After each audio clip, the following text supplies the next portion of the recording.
the good old summertime, in the good old summertime. Hello and welcome to this episode of the Golden Age of Cricket, a program where we delve way back and explore one of the most fascinating periods in the entire history of cricket. My name is Tom Ford. Our subject today is Wilfred Rhodes, a cricketer who holds many records which, in all likelihood, will never be beaten. His 4,204 first-class wickets seems insurmountable, almost 500 more than his nearest rival Titch Freeman. In an age of ever-changing formats between red and white ball cricket, his first-class record of 1,110 matches also seems like it'll never be reached.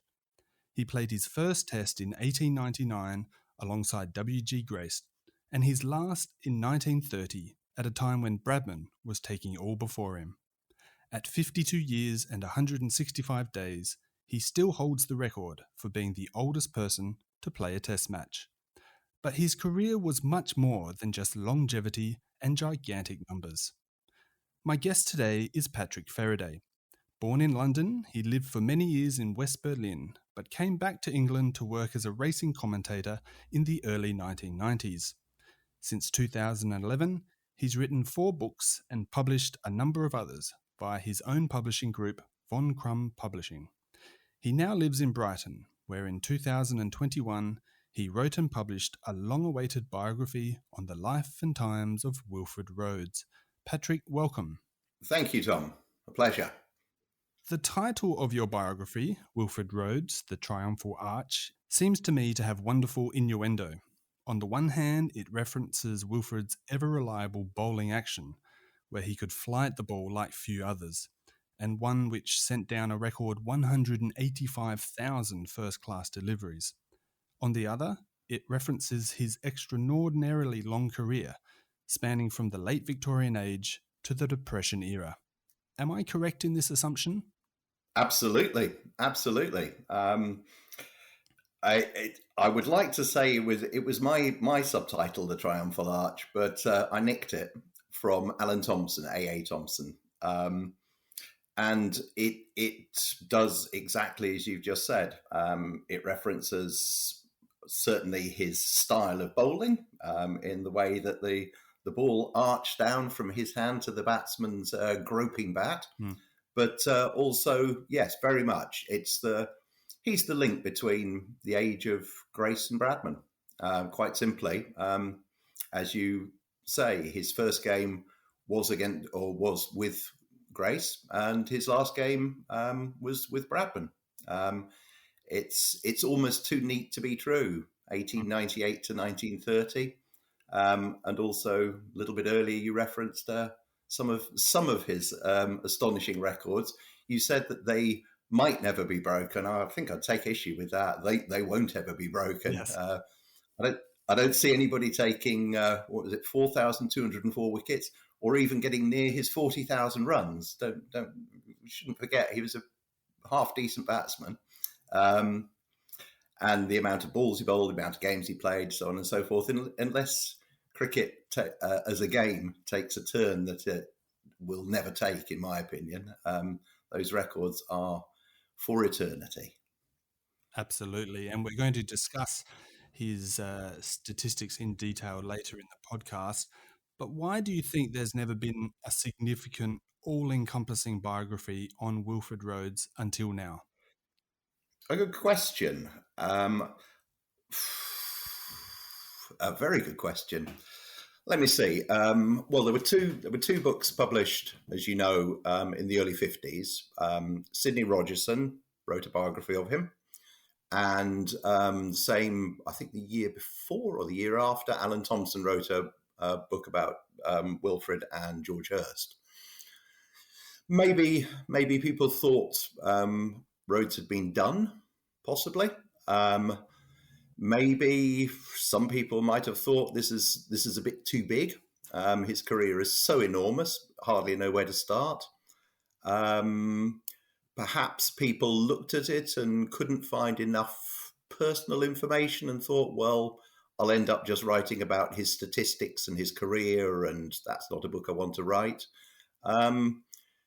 I I'm. It's anybody's guess. I don't know how many people have looked at him and thought, "Oh, I'd like to write about him," and haven't done it. But finally, somebody has, and I must say, the amount of people that wrote to me and said it's about time Yes. was very, very, very encouraging.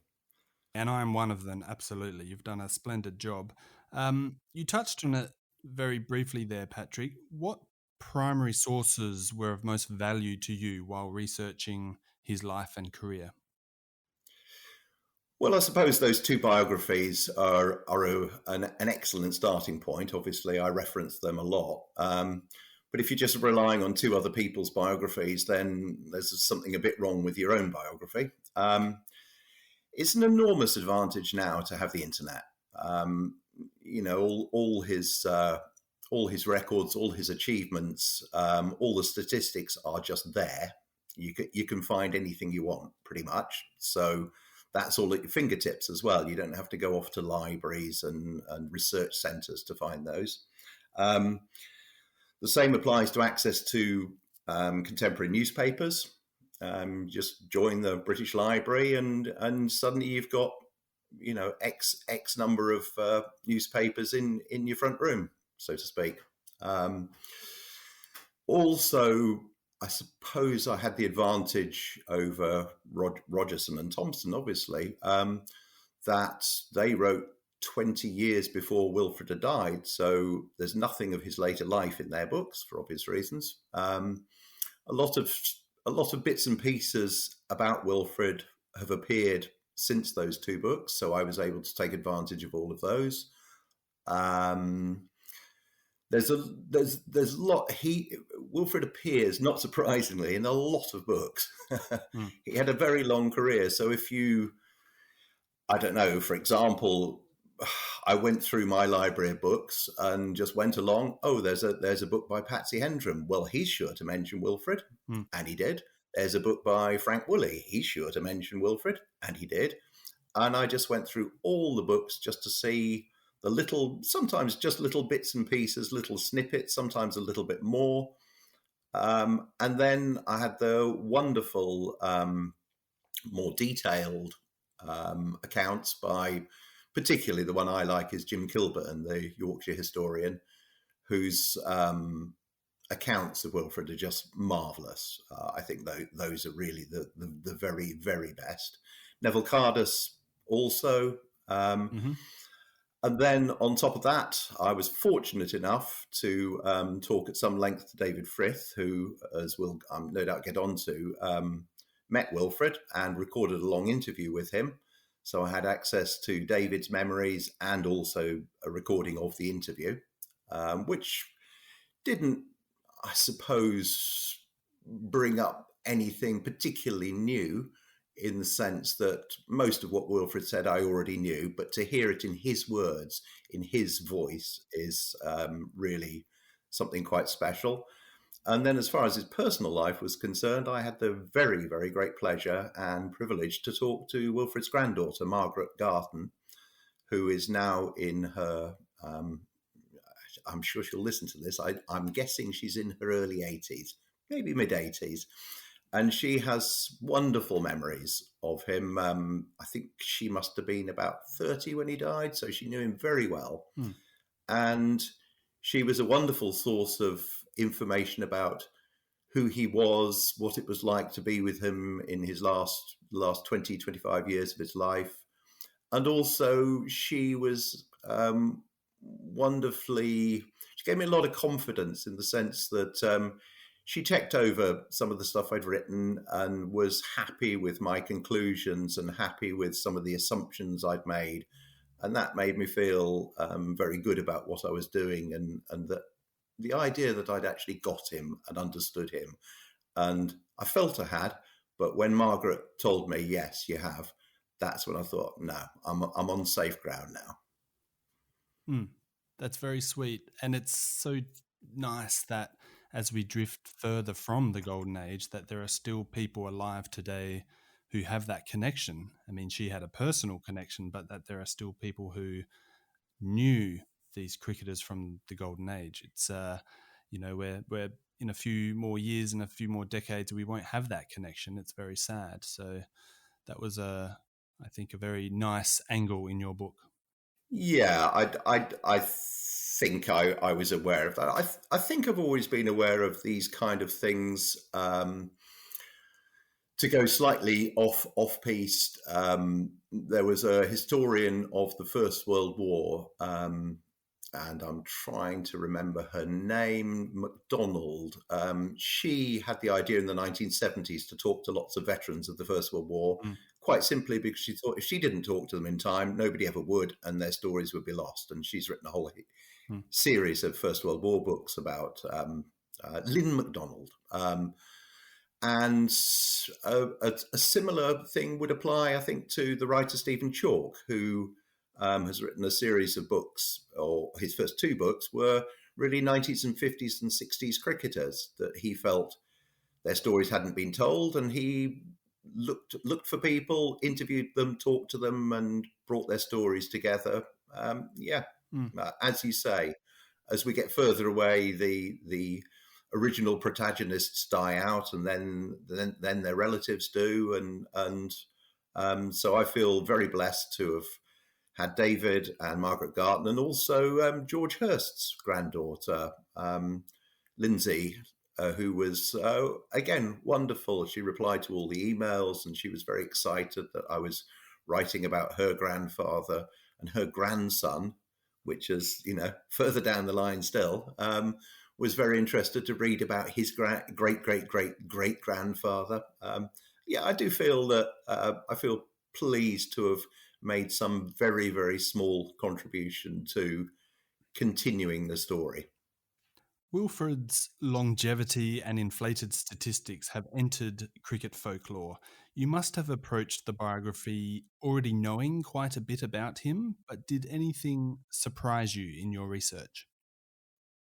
Yeah, well, I can give you one statistic which not only surprised me, but I think surprised a lot of other people. Wilfred played more first-class innings than any other player ever to play the game. Not only does he hold the record, obviously, as most people know, for the most first-class wickets, but he batted more times than anybody else. I thought that was rather a remarkable thing. I can add a few others to the oldest ever man to play Test cricket. The amount of county championships he won, and I think I might stall at how many it was. It was a lot of county championships anyway. Most 1,000-run, 100-wicket doubles. I think it was 16 in his career. I think the more I went on, the more I realised what it took to take 4,200 wickets. Season after season after season, you look at his records, and there's 7 wickets here, 5 wickets there, 11 wickets in a match there, and relentlessly on and on and on.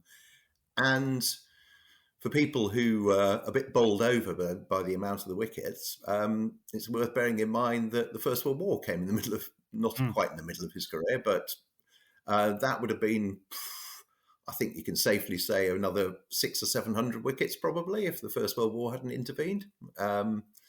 Plus, he almost gave up bowling for a couple of years just before the First War when he decided he'd be a batsman instead. So goodness knows. I mean, he could have taken 5,000, but I think 4,204 was plenty. Yes.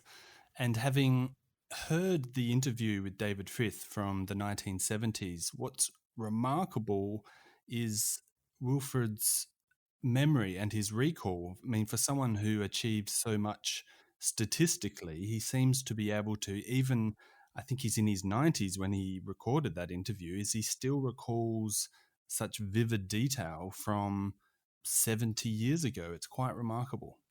Astonishing. That's absolutely astonishing. Luckily, he didn't have to correct David because David knew all those figures as well. Yes. But yes, a remarkable recall. I think he was the kind of player who probably would remember things because he thought so much about what he was doing. I think that we'll probably get onto this later, but thought was intrinsic to the way he played the game. There's one quote I came across which almost seemed to encapsulate his approach to not just to cricket, actually, to life. He always figured, and he was confident, that he could puzzle it out. If he put his mind to it and there was a problem facing him, he could puzzle it out. And puzzle it out he did. In all walks of life, he puzzled out how to live comfortably, even in his later years when he was totally blind. He puzzled out how to get out the best batsman. He puzzled out how to change his approach to bowling when the wickets weren't what he wanted. He puzzled out, I would say in some ways, he puzzled out how to bat. He wasn't a natural batsman. He was a natural bowler, but he wasn't a natural batsman. But he puzzled that out. He was just a great thinker and a great believer in his own mental ability to solve problems. And I think he saw cricket as an exercise in some ways in problem solving, not just his own game, for other people as well. Hence, he was a very, very good advisor and coach to people who wanted to listen to him. And I've rambled on now, and I've forgotten what the actual initial question was. Talking about his memory, but I think the quote. Yeah. I think the quote you may have been referencing, and now my memory is doing me a disservice, so I'll paraphrase, and I'm not sure who said it, but essentially it was along the lines of, when George Hurst got you out in the first innings, he got your wicket. But when Rhodes got you out in the first innings, he actually got you out twice because he knew exactly what to do in the second innings. Exactly. Good quote. Like that one. It was Roy Kilner who said that. So my memory's all right. Yes. And I think that's good old Roy Kilner. It's a great quote, and it's not apocryphal, and also it has more than a ring of truth about it.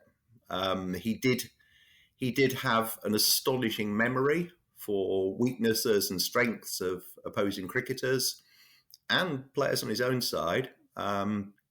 He just stored this stuff away. One of his teammates, Emmett Robinson, did actually have a little book where he would make notes, but Wilfred didn't. He just stored it in his head. And I think probably you'd be safe to say that there couldn't be a cricketer who had a more profound understanding of the game he played. He got to build that understanding over 32 years, but there was something very scientific in his nature.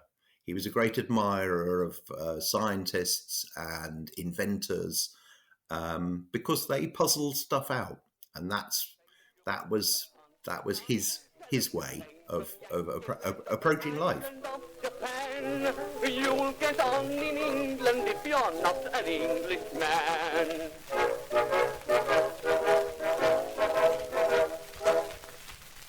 Let's return right to the beginning. Wilfred Rhodes was born on the 29th of October, 1877, just 3 days before Victor Trumper, as it turned out, in Kirkeaton, Yorkshire. What can you tell us about Kirkeaton at that time and the cricket environment in which Wilfred was raised? Well, Kirkeaton's not a village. It's a large village, small town just outside Huddersfield in South Yorkshire.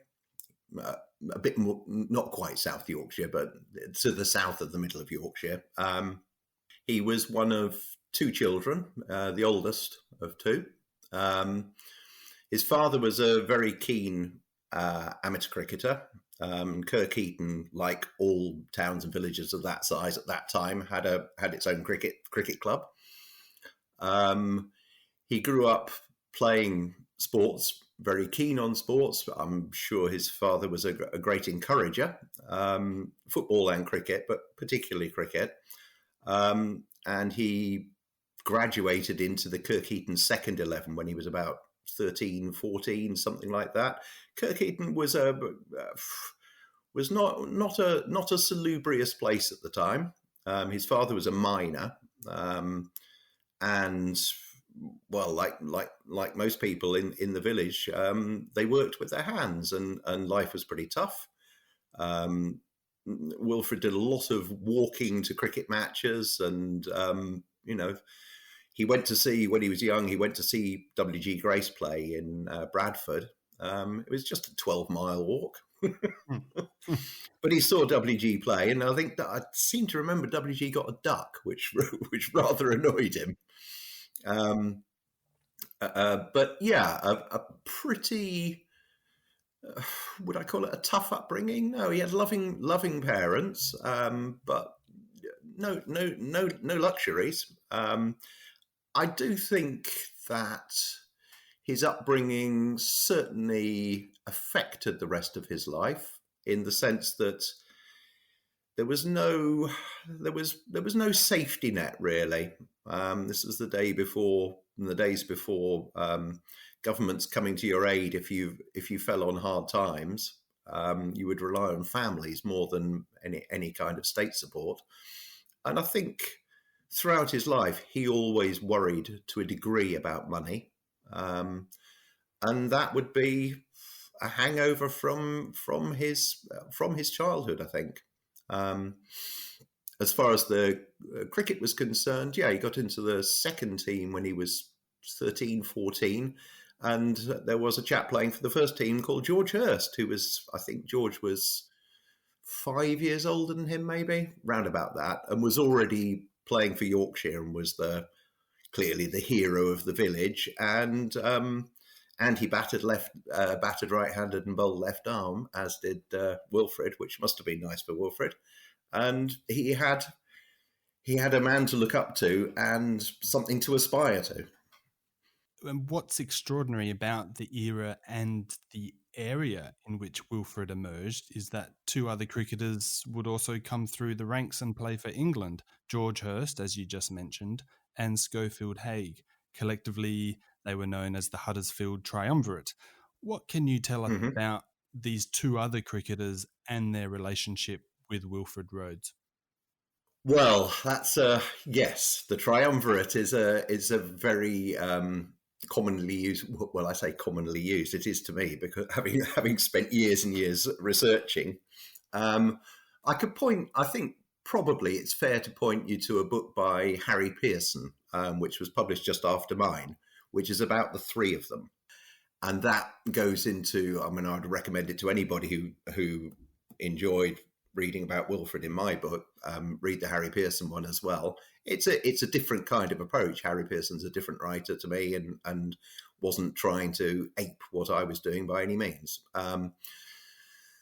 George, as I alluded to, was 5 years older. He was already in the Yorkshire team when Wilfred was making his way in the Kirkeaton seconds and then the Kirkeaton firsts. Hurst's early career was a little bit slower to get started. He got into the Yorkshire team, but it took him a while to be really successful and to be considered for England selection. Schofield Hay, now I'm guessing at this. I think he was a bit younger than George and a bit older than Wilfred, a couple of years older than Wilfred, I think. I should look in my own book to check that. He came from a village about 10 miles away from Kirkeaton,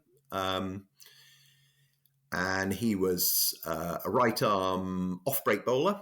He's actually a decent batsman as well. The three of them together are fascinating in the sense that they are three very different characters. Now, you'll know that I have written a chapter in the book about the three of them together.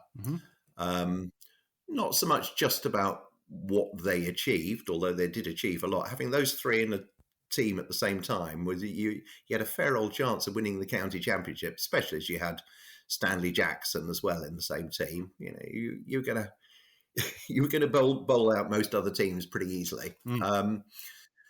but they were very, very different characters. I certainly think of the three of them, Hay and Hurst, were much more were the obvious soulmates. Very jolly.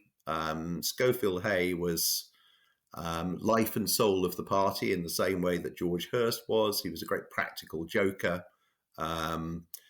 They enjoyed themselves enormously. George Hurst was a great singer. George had been brought up in a pub, and liked nothing more than the kind of barroom atmosphere of singing and jollity and playing the game for fun.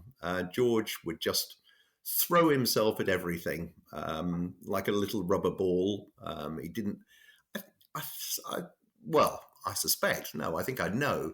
He didn't think overly about it. He just relied on his own intuitive skill and brute strength and fortitude to knock people over, and it worked. Wilfred kind of scowled a bit about the approach of those two. There's a quote I use where Wilfred just said, well, George was the greatest cricketer I ever saw, but he wouldn't have taken nearly as many wickets if I hadn't set the fields for him. Because George didn't care where the fielders stood. He just figured he could knock everybody over on his own. And Wilfred had to kind of rein him in sometimes and say, look, you need a fielder there, you need a fielder there. That'll help. And George, yeah, whatever. It seems like a very accurate summation that you gave us. I mean, this is what I'm about to say is a very artificial way of analysing someone, but looking at the photographs from the era, George Hurst, he often seems to have a smirk on his face. He looks, he's holding a pipe and he looks like he's having fun, whereas Wilfred always had a much more of a steely determination upon his face. That's my sort of look at it anyway. I think your look's absolutely right. I think I've only got in the whole book maybe a couple of pictures where Wilfred is actually smiling or laughing even. There's a great one with him and Lord Hawke where he's really smiling. But yes, I think your assumption is absolutely right. To put it in a sentence or two, George played it for fun and Wilfred played it for business. You'd be hard pressed to say one was better than the other. I think that as a natural player, George Hurst was certainly Rhodes' superior in probably in most ways. But having said that, probably if George hadn't played for fun, he wouldn't have been nearly as good. He had to follow his instincts and had to play the way he knew. And that probably counted against him being a record breaker in the same way that Wilfred was. Also, simple things like George was not a great, he couldn't conserve his energy. He would just throw himself at stuff. So when things went right, he was capable of scoring 2,000 runs and taking 200 wickets in one season. Wilfred probably wouldn't have done that because he'd have thought about next season or the tour in the following winter and just held a little bit back, maybe. That could be why he became a spin bowler in the first place. It could also be why he decided in about 1905, 1906 that he wanted to concentrate more on his batting than his bowling because he could see more longevity in that. He was, I've come back to it and I'll probably come back to it again. He was very much a professional cricketer, and I don't mean in the sense that he was just paid to play as opposed to an amateur, in the sense that he wanted his career to go on for a long time and he wanted it to ensure that he and his family were going to be financially secure for all their lives. I think there was a deep-seated, and this is something I talked to Margaret, his granddaughter, about. I think there was a deep-seated fear in him of what could go wrong, and that's why I started the book, as you might remember, with a scene in a graveyard where the burial of a Yorkshire cricketer for whom it had all gone wrong. And I think I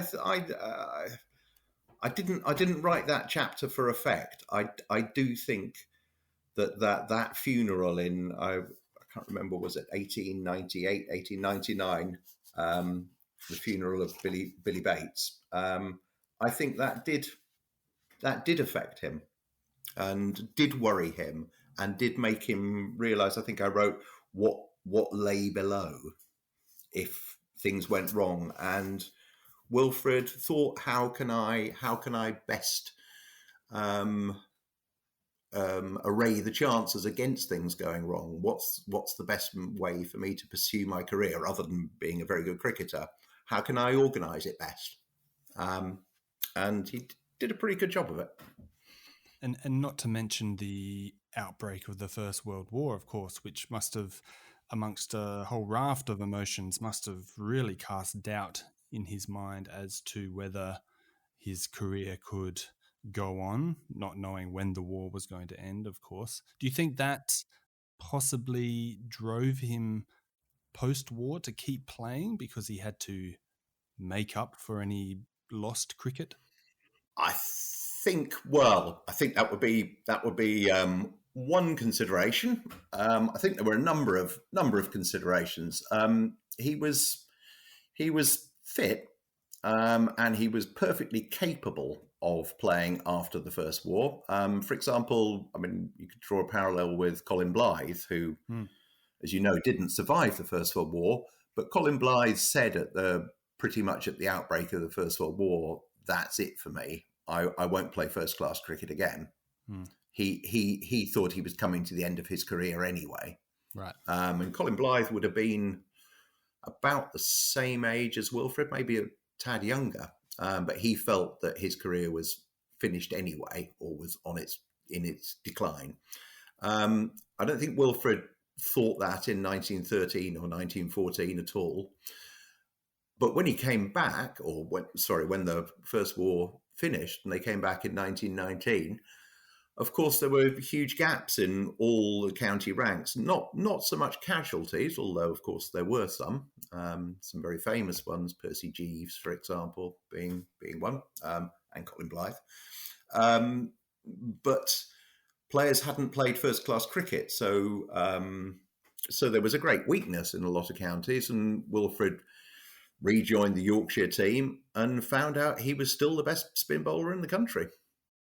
And his batting, I mean, initially he was the opening batsman for Yorkshire when they restarted after the First War, as he had been just before the First War. But Yorkshire's batting was okay then, and the bowling wasn't so okay. So basically they said, "Look, Wilfred, we need your bowling more than your batting." And then Herbert Sutcliffe came along, which rather imperiled his position as an opening bat. And he was very happy to drop down the order. He had Herbert Sutcliffe and Percy Holmes as two opening batsmen. And Wilfred went back to number 6, number 7 in the order and became their premier bowler again. And as you'll know, he topped the averages, I think, 4 years in a row, 21 to 25, something like that. Economical action, natural fitness, and brilliant skill, and the ability to puzzle it out.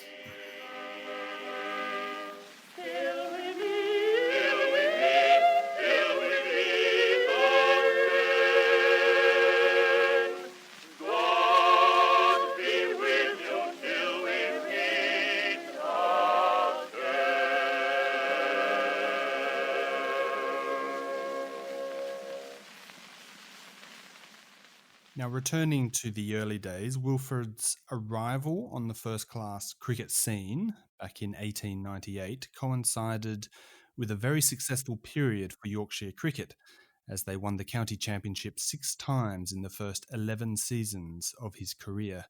Was he an immediate success as a cricketer? And if so, how much did he contribute to Yorkshire's triumphs around the turn of the century?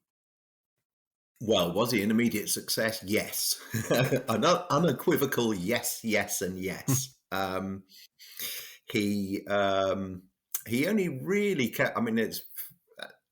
I have to go into it. The fascinating story how he got into the team. Yorkshire had a very, very good left-arm bowler, Bobby Peel, but Bobby Peel got sacked from the Yorkshire team in 1897. There were various indiscretions with drink, and Bobby Peel was chucked out.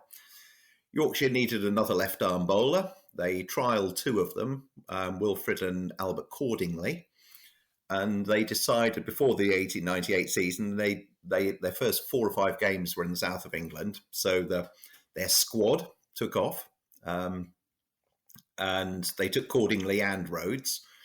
They didn't know before the first game, which was against the MCC at Lord's, whether Rhodes or Cordingley would play. Lord Hawke apparently favoured Cordingley, but he said to Stanley Jackson, "Can you have a net with both of these bowlers and then tell me who you think should play?"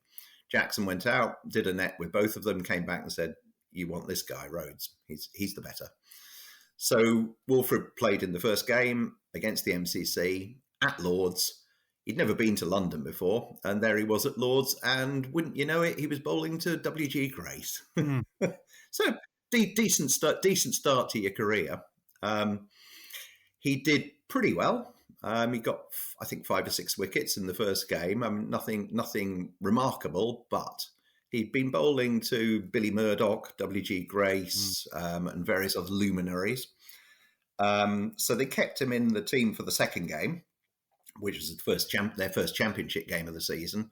They went down to Somerset, and it was a wet wicket, and Wilfred got 14 wickets, and Mr. Cordingley packed his bags and was never seen by Yorkshire cricket again. And that was that. Rhodes went on to take, I think it was 170, 180 wickets in that season. Wow. He was the very, very rare recipient of one of the 5 cricketers of the year in his first season. I have tried to find out how many other people have managed that. There's really not very many. I've only found 2 or 3, and even they didn't have full season. Herbert Sutcliffe was, but that was partly because it was 1919 after the First War. And Wilfred was second in the averages, but I think he got more wickets than anyone else, and that was in his first season. So in answer to your initial question, yes, he was an enormous success in his first season, and an absolutely astounding, overwhelming success for somebody who'd only ever played club cricket before and was a self-taught spin bowler.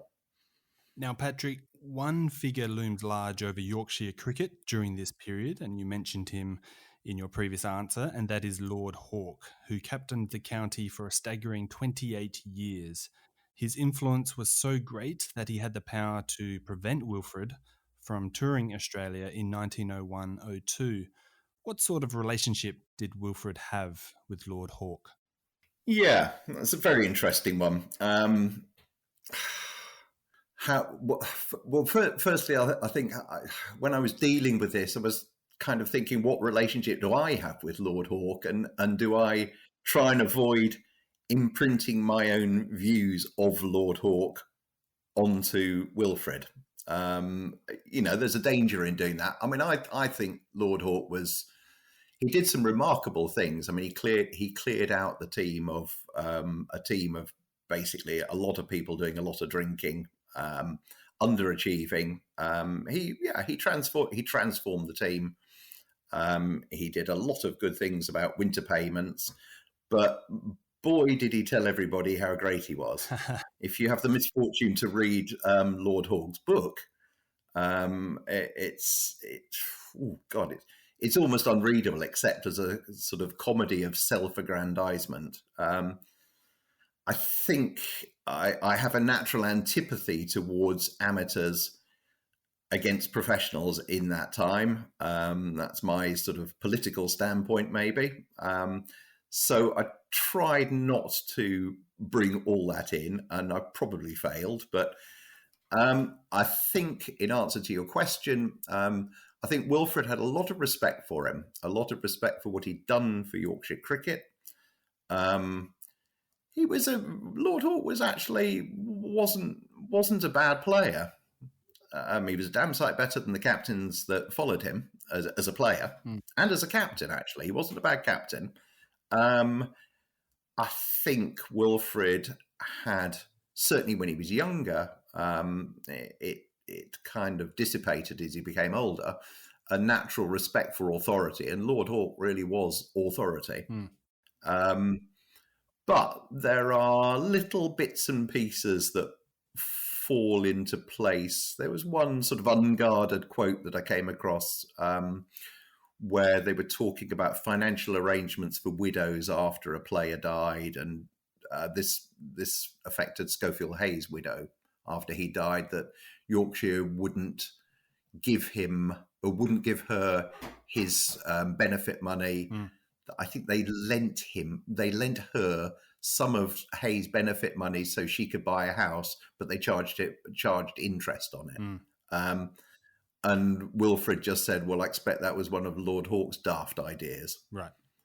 I think that gives you an idea that there was a certain amount of disgruntlement in there. But he was a professional cricketer and he knew not to muddy the waters. He knew not to cross Lord Hawke because he'd watched Bobby Peel get kicked out. I mean, admittedly, Bobby Peel was a big drinker and a bit of a troublemaker in many senses. Wilfred was never that. But Wilfred wasn't going to take any risks. And I think he knew when to keep his mouth shut, let's say. But having said that, I do think overall he had a lot of respect for Hawke and the way Hawke ran the team and the way the team performed under Hawke. They were hugely successful, and Wilfred didn't mind being on a winning team.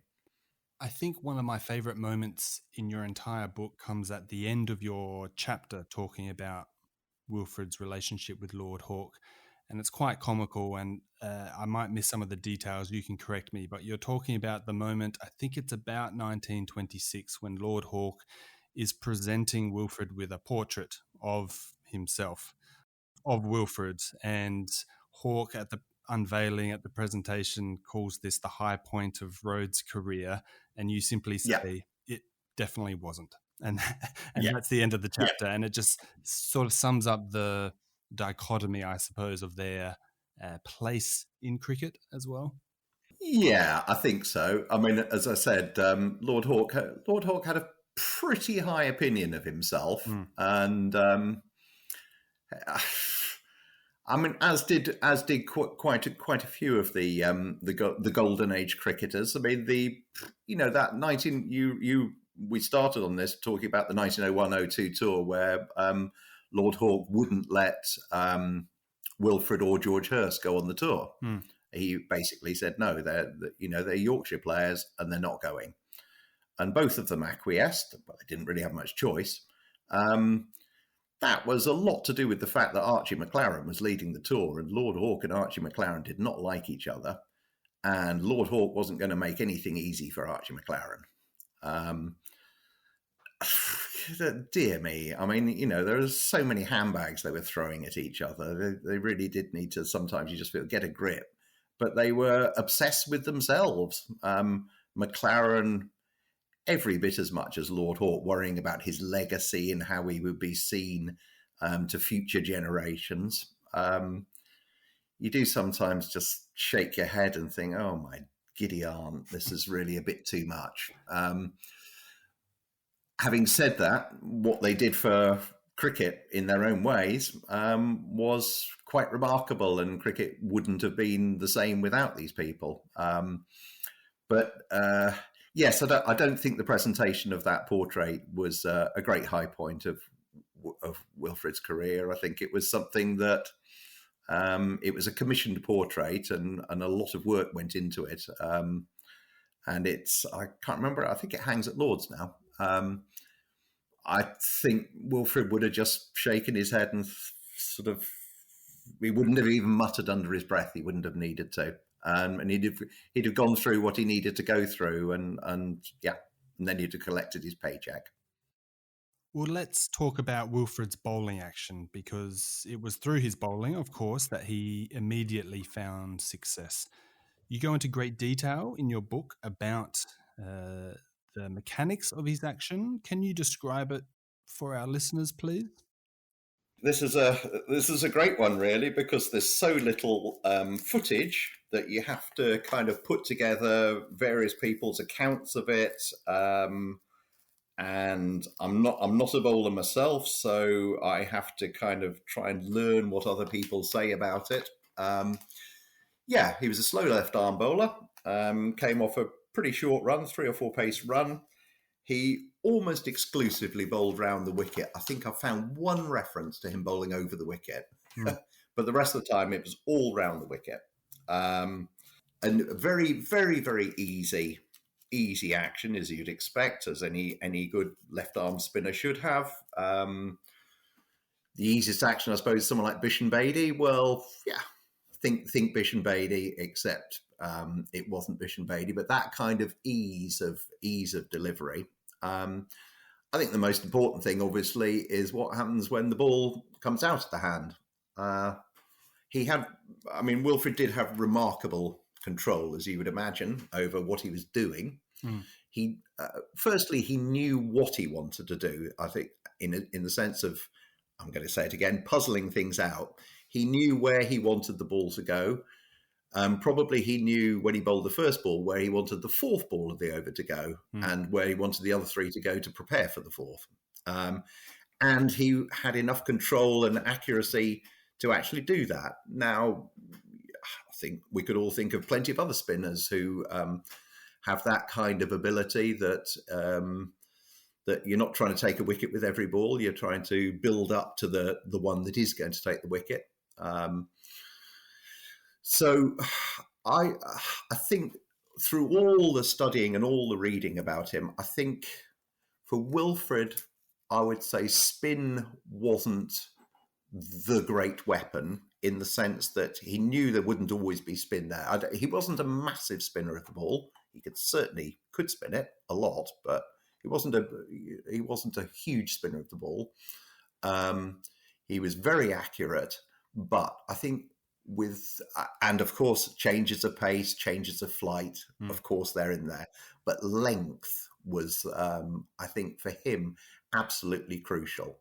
And length combined with flight, so that you're kidding people on length. People think you're bowling to a certain length, and you're not. So if I give you a wonderful example, which came from Wilfred's mouth, he talked about bowling to certain batsmen, particularly ones who were perhaps not test class. Maybe he wouldn't have done this to Victor Trumper. So a batsman comes in, who's perhaps a little bit in awe of Wilfred, and Wilfred bowls him basically a half volley just outside the off stump. And the batsman thinks, oh, that's not that bad. But because it's Wilfred, doesn't think, oh, I'll just drive that through the covers for 4. Is just happy to have not got out first ball. And then they've got a few seconds to think about it and think, actually, I should have driven that through the covers for the first ball. I could have hit Wilfred for 4 first ball.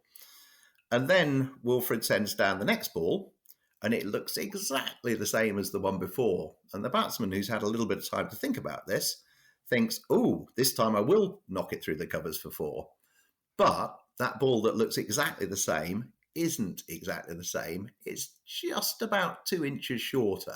It's coming with the same trajectory, same flight, but it's 2 inches shorter, which means when the ball hits the ground, it's got time to spin. The batsman goes for the cover drive, and bingo, there's first slip, second slip, taking the catch. That's a little bit of Wilfred kidology. And he said, I wouldn't use this on Walter Hammond or Victor Trumper because they would hit the first ball through the covers before. But he was very, very prepared to get knocked around if he thought that would get him a wicket against a batsman that he needed to buy the wicket. But I do think length is absolutely crucial. He thought that no spin bowler should ever be cut or pulled, right? Because you can't cut a ball that's pitched up. A square cut is off a short pitch ball, and no spin bowler should ever pitch the ball short. Maybe over pitch every now and then. The mechanics of cricket are such that if the ball is pitched short, you've got time to see what it does off the pitch. If it's over pitch, you don't. And of course, if it's on a good length, you've got even less options. Early on in his career, it seems that opposition and critics acknowledged his brilliance on a sticky wicket, but suggested he wouldn't be as damaging on harder, that is, Australian wickets. Is this how it played out? Well, you know the answer to that. No. Yeah, after his first season, when he'd been so successful and been one of the 5 cricketers of the year, various people came in and said, yeah, well, it was a wet summer and it was all very well and so on.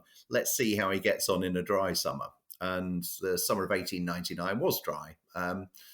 He took 50 more wickets at a slightly lower average than he had in the wet summer. So that put them to bed. He showed that he could get wickets on flat surfaces.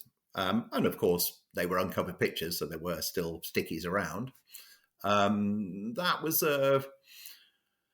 certainly when he went to Australia, as you know, or as we alluded to, he didn't go in 1901-02 because Lord Hawke wouldn't let him. Colin Blythe did go, and Colin Blythe was a left-arm spinner. He had trouble turning the ball in Australia. I think he did okay, but it wasn't a greatly happy time for him. Rhodes finally was selected for the 03-04 tour, and there were various people said, well, one of whom was Ranjit Singh, who said, well, he won't get a wicket out there. And I think...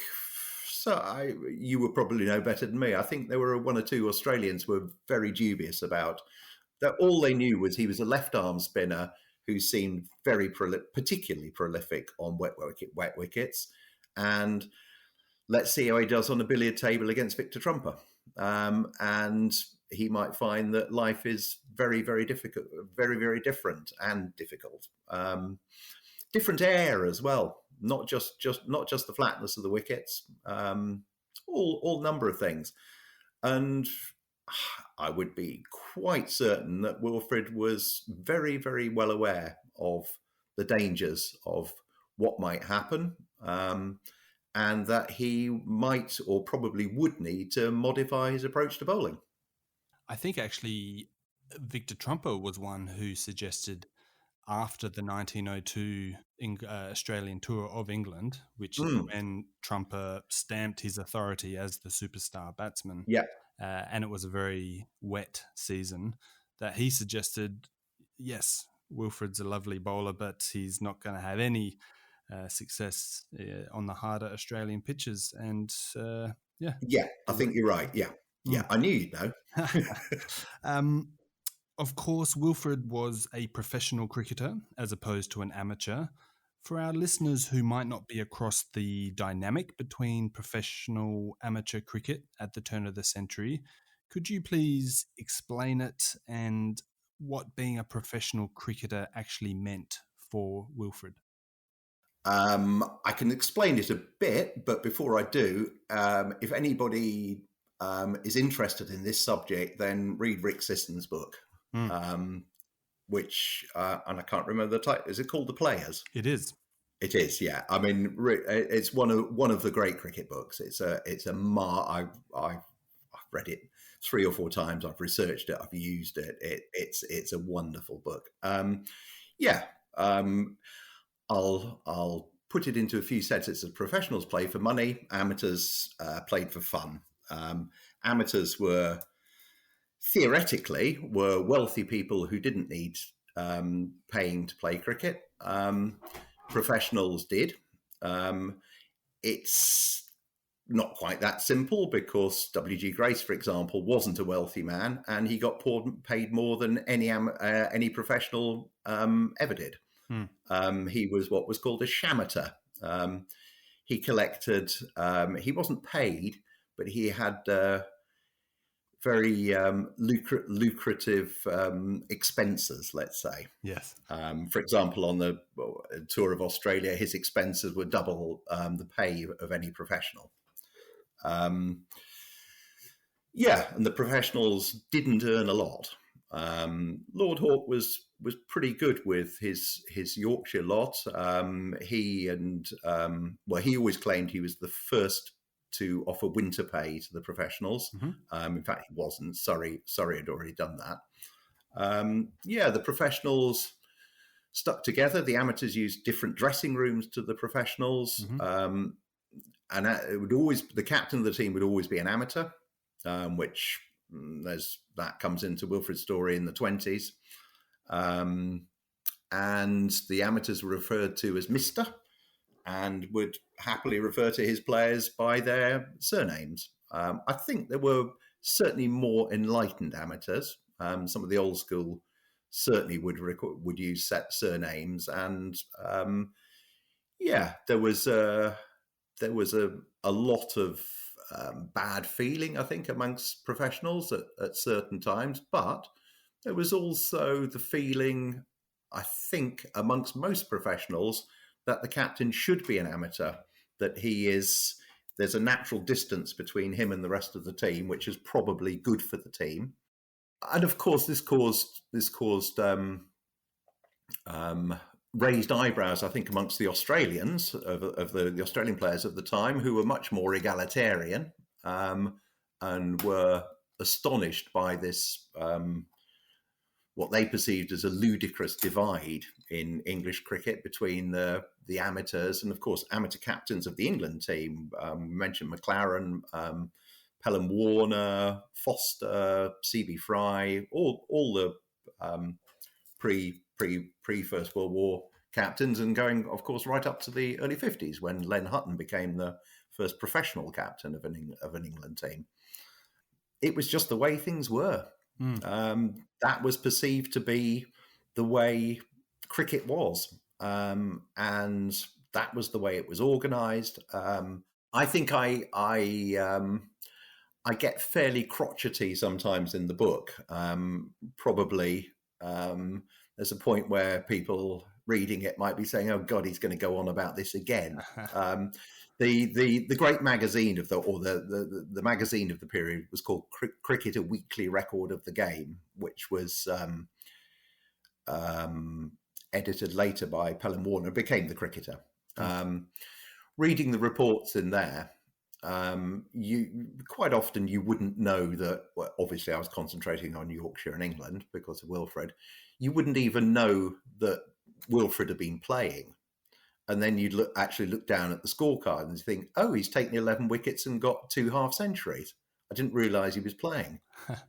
And then because they're banging on about Lord Hawke getting a quick 40 at the end of the innings when it didn't matter.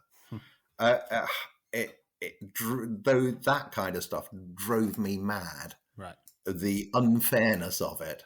But, I need to put a lid on it and think, well, that's what was going on at the time. And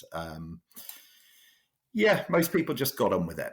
I'm sure in professional dressing rooms up and down the country, there was a lot of muttering and a lot of bad feeling. But, if you weren't going to accept it, you weren't going to play first-class cricket. Simple as that. That concludes part 1 of today's podcast on Wilfred Rhodes, featuring his biographer, Patrick Ferriday. Keep an eye out for part 2 on the Golden Age of Cricket podcast. I'm Tom Ford. Bye for now.